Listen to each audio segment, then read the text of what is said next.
So what are these critical components that you have to include in this process? And I'm going to give you a few points that I have gleaned over my career working with AI in multiple countries around the world.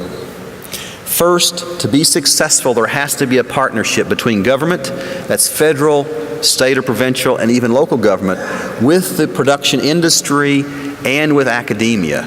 Only through a partnership can problems be solved.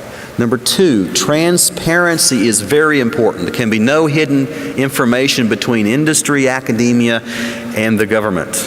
There must be trust built between the partners because the solutions cannot be developed without trust. There must be technical competency and adequate laboratory services to do the diagnosis and do the surveillance. And science must lead this process. And India has a very good reputation for being at the forefront of science and technology, and India can lead this process.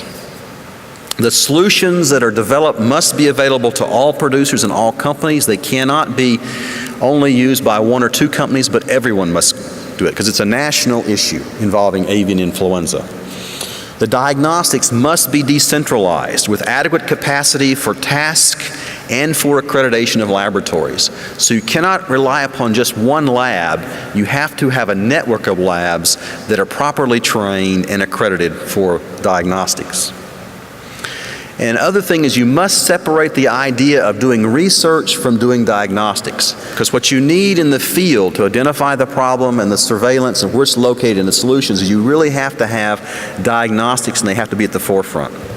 Research can support diagnostic development, but research cannot replace diagnostic development. Also, we must recognize that whatever solutions we develop, we're going to be different for low-path AI than high-path AI. So the solutions are different for these two different classifications of avian influenza.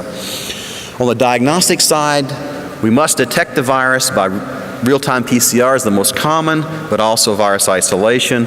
On the antibody test for diagnosis, the ELISA or agar gel is a good screening test, but we have to have specific tests, such as the HI test, for subtype-specific identification of the virus that is causing the problem in the flock.